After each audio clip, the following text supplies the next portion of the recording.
O ағайын есі ақылдарыңды жиыңдар. Біз қатыгез болып барамыз. Я, мына біз тасыраңдап барамыз. Біз имансызданып барамыз. Ол лай тұрсын. Айналайын анамыздың ақ сүтін ақтай алмай жүрміз.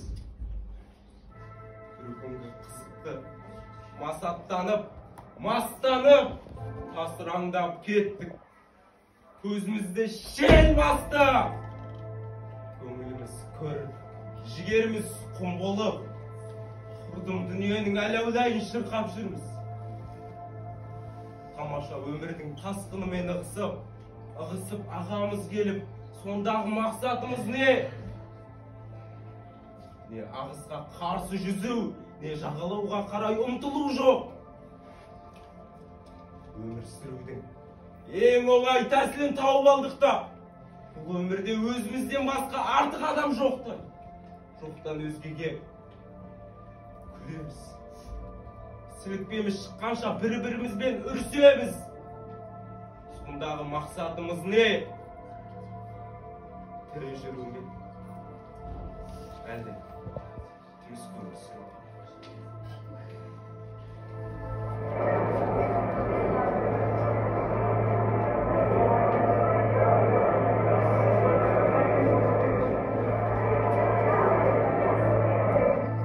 Табиғат жаратқан алқам салқам болмайды. Ол әмісе әдемі, әмісе сүйкімді, әрі шыншыл, әрі ақылды. Сондықтан да адамдар секілді қателеспейді. Табиғат мәңгілік тірі. Өтірік айтпауды, алдап арбамауды табиғаттан үйрену керек. Өйткені оның жүрегі таза.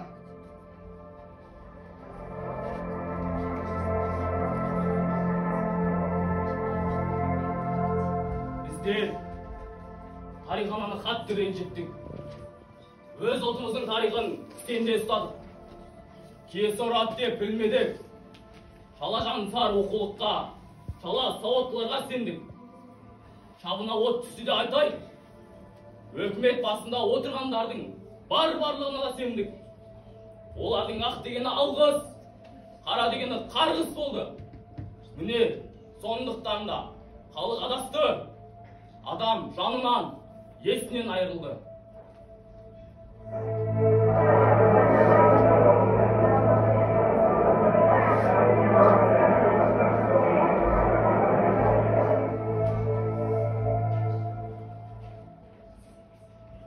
Неге біз осы?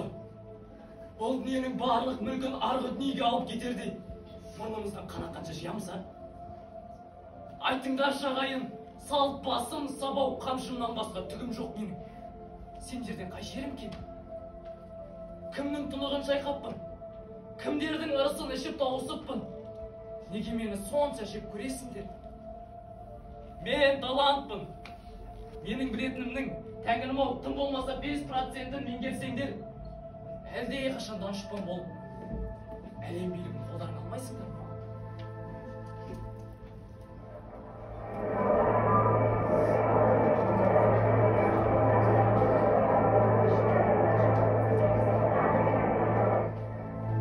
Неге біз осы қатыгезденіп барамыз? Неге біз осы имансызданып барамыз? Неге біз осы өтірік сөйлейміз? Неге біз осы өтірік күлеміз? Қысқасы, өтірік өмір сүрудеміз.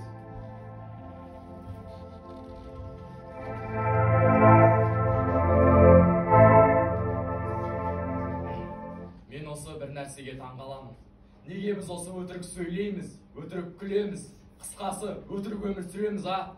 Неге біз осы өзіміздің бұл әлемге артық, түкке де керегі жоқ, бейшара мүскін екенімізді мойындамаймыз? Қазір жоқ болып кеттік дерек. Сен де, ей қазақ!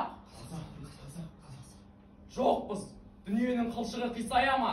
Қайта ұлы мәртебелі табиғат ананың организмі тазарар еді. Көк жөтелден сауығар еді. Білем, сен неге тірі жүрсің деп сұрағыларың келіп отыр. Мен осы қарапайым ғана қағиданы түсіндіру үшін жүрмін.